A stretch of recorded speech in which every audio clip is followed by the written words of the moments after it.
Hi friends, welcome back to my channel. Friends, ಇವತ್ತು ತುಂಬ quick and easy side dish recipe soya chunks fry ಮಾಡೋದು ಹೇಗೆ ಅಂತ ತೋರಿಸ್ತಾ ಇದ್ದೀನಿ. ಇದು ಸೈಡ್ ಡಿಶ್ ಆಗಿ ತುಂಬಾ ಚೆನ್ನಾಗಿರುತ್ತೆ, ತುಂಬ ಬೇಗ ಕೂಡ ಆಗುತ್ತೆ. ಮಾಡೋ ವಿಧಾನ ಹೇಗೆ ಅಂತ ನೋಡೋಣ. ವಿಡಿಯೋನ ಸ್ಕಿಪ್ ಮಾಡದೆ ನೋಡಿ.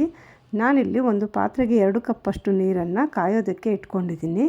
ನೀರು ಚೆನ್ನಾಗಿ ಕಾದ ನಂತರ ಫ್ಲೇಮನ್ನು ಆಫ್ ಮಾಡಿಬಿಟ್ಟು 10 ರೂಪಾಯಿದು ಒಂದು ಪ್ಯಾಕೆಟ್ ಮಿನಿ ಸೋಯಾ ಚಂಕ್ಸನ್ನು ನೆನೆಯೋದಕ್ಕೆ ಹಾಕ್ಕೋತಾ ಇದ್ದೀನಿ. ಇವಾಗ ಇದನ್ನು ಒಂದು 2ರಿಂದ 3 ನಿಮಿಷ ನೆನೆಯೋದಕ್ಕೆ ಬಿಟ್ಬಿಡೋಣ. ಇವಾಗ ಒಂದು ಪ್ಯಾನ್ಗೆ 2 ಟೇಬಲ್ ಸ್ಪೂನಷ್ಟು ಎಣ್ಣೆ ಹಾಕ್ಕೊಳ್ತಾ ಇದ್ದೀನಿ. ಎಣ್ಣೆ ಕಾದ ನಂತರ ಒಂದು ಮೀಡಿಯಮ್ ಸೈಜ್ದು ಈರುಳ್ಳಿನ ಚಿಕ್ಕ ಚಿಕ್ಕದಾಗಿ ಕಟ್ ಮಾಡಿಬಿಟ್ಟು ಹಾಕ್ಕೋತಾ ಇದ್ದೀನಿ. ಈರುಳ್ಳಿ ಗೋಲ್ಡನ್ ಬ್ರೌನ್ ಆಗೋ ತನಕ ಚೆನ್ನಾಗಿ ಫ್ರೈ ಮಾಡ್ಕೋಬೇಕು. ಈರುಳ್ಳಿ ಫ್ರೈ ಆದ ನಂತರ ಒಂದು ಟೊಮೆಟೊನ ಆ್ಯಡ್ ಮಾಡ್ಕೊಳ್ತಾ ಇದ್ದೀನಿ.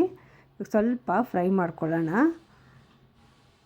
ಇವಾಗ ಲಿಡ್ಡನ್ನು ಕ್ಲೋಸ್ ಮಾಡಿಬಿಟ್ಟು 2 ನಿಮಿಷಗಳ ಕಾಲ ಟೊಮೆಟೊ ಬೇಯೋದಕ್ಕೆ ಬಿಡೋಣ. ಇವಾಗ ಸೋಯಾ ಚಂಕ್ಸ್ ನೆಂದಿದೆ. ಬಿಸಿನೀರನ್ನು ತೆಗೆದುಬಿಟ್ಟು ಮತ್ತು ಸ್ವಲ್ಪ ತಣ್ಣೀರನ್ನು ಸೇರಿಸಿ ತೊಳೆದ್ಬಿಟ್ಟು ಅದರಲ್ಲಿರೋ ನೀರನ್ನೆಲ್ಲ ಚೆನ್ನಾಗಿ ಹಿಂಡಿಬಿಟ್ಟು ಒಂದು ಪಾತ್ರೆಗೆ ಶಿಫ್ಟ್ ಮಾಡ್ಕೊಳ್ಳೋಣ. ಇವಾಗ ಟೊಮೆಟೊ ಮೆತ್ತಗಾಗಿದೆ.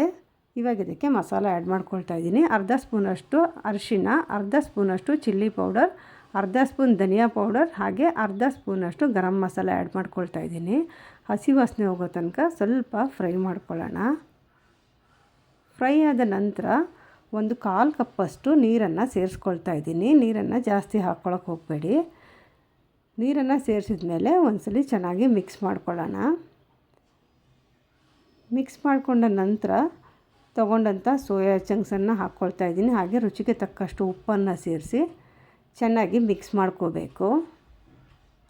ಮಿಕ್ಸ್ ಮಾಡಿದ ಮೇಲೆ ಲಿಡ್ ಕ್ಲೋಸ್ ಮಾಡಿ 2ರಿಂದ 3 ನಿಮಿಷ ಸ್ವಲ್ಪ ಹೈ ಫ್ಲೇಮಲ್ಲಿ ಇಟ್ಕೋಬೇಕು. ಇದರಿಂದ ಮಸಾಲ ಪದಾರ್ಥ ಎಲ್ಲ ಚೆನ್ನಾಗಿ ಹಿಡ್ಕೊಳ್ಳುತ್ತೆ, ಅದರಲ್ಲಿರೋ ನೀರೆಲ್ಲ ಡ್ರೈ ಆಗುತ್ತೆ. ಇವಾಗ 2ರಿಂದ 3 ನಿಮಿಷಗಳ ಕಾಲ ಆಗಿದೆ. ಇವಾಗ ಕೊತ್ತಂಬರಿ ಸೊಪ್ಪನ್ನು ಹಾಕ್ಕೊಳ್ತಾ ಇದ್ದೀನಿ.